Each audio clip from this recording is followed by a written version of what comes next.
नगरपालिका शिक्षण विभागाचे आधारस्तंभ आमचे सर्व शिक्षक वर्गांना मी या ठिकाणी नमन करतो। आपल्या आशीर्वादामुळे हा अतिशय सुंदर प्रोग्राम या ठिकाणी होऊ घातलेला आहे।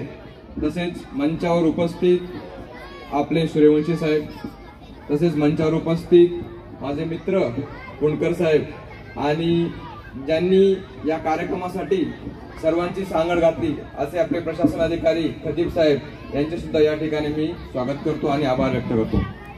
सर्वप्रथम कार्यक्रम जेव्हा मागच्या वेळेस मी या कार्यक्रमाला आलो होतो त्यावेळेस जो आपण उत्साह दाखवला होता त्या उत्साहाच्या अनुषंगाने आणि त्या उत्साहाला माझ्याकडून होत असलेली मदत करण्यासाठी म्हणून मी या ठिकाणी त्यावेळेस निधी जो घोषित केला होता त्या निधीच्या अनुषंगाने मी माझा शब्द या ठिकाणी पाळलेला आहे आणि तुम्हाला तो निधी मी मागच्याच वर्षी अलॉट केलेला आहे।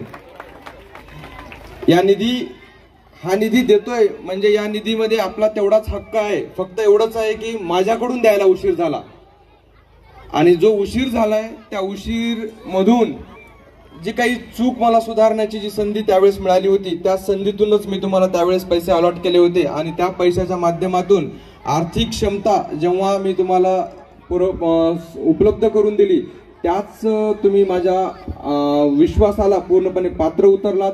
अतिशय सुंदर असं तुम्ही या ठिकाणी कार्यक्रमाचं आयोजन केलंय आणि हे कार्यक्रम आपले असेच 3 दिवस राहणार आहेत, आज उद्या आणि परवा। त्यामध्ये विविध प्रकारचे कार्यक्रम आहेत, सांघिक खेळ आहेत, वैयक्तिक खेळ आहेत, सांस्कृतिक स्पर्धा आहेत। या स्पर्धेच्या माध्यमातून या खेळाच्या माध्यमातून आपल्याला म्हणजे विद्यार्थ्यांना मी माझ्या जेव्हा शाळेत होतो मी पण याच्यापेक्षा म्हणजे अशाच शाळेमध्ये शिकलेलो आहे जसं खाली बसून शिकायचं होतं त्या शाळेमध्ये सुद्धा मला खेळण्यासाठी एक असं प्लॅटफॉर्म कधी उपलब्ध नाही झालं।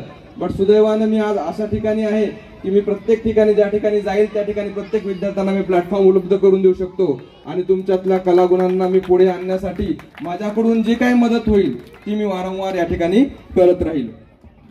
मागच्या वेळेस मी तुम्हाला निधीची घोषणा केली होती, यावेळेस मी एक वेगळी घोषणा करतोय।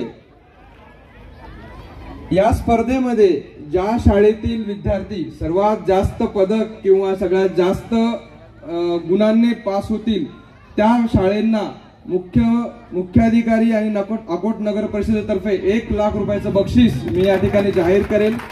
त्या 1 लाख रुपयाचे नियोजन विद्यार्थ्यांच्या सर्वांगीण विकासासाठी त्यांना आवश्यक असलेल्या गोष्टी या शाळेच्या व्यवस्थापन समितीने नाही म्हणतोय मी, शाळेतले फक्त शिक्षक आणि शाळेतले मुख्याध्यापक यांनी मिळून त्या वैयक्तिक शाळेसाठी तुम्हाला त्या 1 लाख रुपयाच्या निधीतून जी काही वस्तू किंवा जे काही साहित्य खरेदी करता येईल जेणेकरून विद्यार्थ्यांना त्याचा फायदा होईल ते तुम्ही या वर्षीपासून त्याचं नियोजन करायला सुरू करायचं आहे। आणि त्याचं पहिल्यांदा आपण या खेळापासून मी जाहीर करतोय की या खेळामध्ये सर्वात जास्त ज्या शाळेंना बक्षीस मिळतील त्या शाळेला 1 लाख रुपयाचं बक्षीस आपण या ठिकाणी देणार आहोत आणि सर्व मुख्याध्यापकांनी विद्यार्थ्यांनी बक्षीस मिळवण्याकरिता तरी खूप जोमाने आणि अतिशय उत्साहाने या सहभाग घ्यावा आणि आपण या कार्यक्रमाला जे आयोजन केले त्या आयोजनामध्ये ज्या सर्व गोष्टी लागतील त्या सर्व गोष्टी देण्यासाठी मी अजूनही तयार आहे। आपल्याला पूर्ण 3 दिवस ज्याही काही गोष्टी लागतील त्या तुम्ही माझ्याकडे हक्काने तुम्ही सांगा, मी त्यामध्ये तुमच्या सोबत उभा आहे।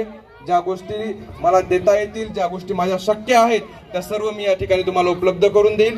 सर्व पुनश्च एकदा माझ्या सर्व शिक्षक वृंदांचं मी या ठिकाणी अभिनंदन व्यक्त करतो की त्यांनी अतिशय उत्कृष्ट असा कार्यक्रम या ठिकाणी सादर केलेला आहे आणि असाच कार्यक्रम तुम्ही दरवर्षी करो ही तुम्हाला सदिच्छा देतो। धन्यवाद।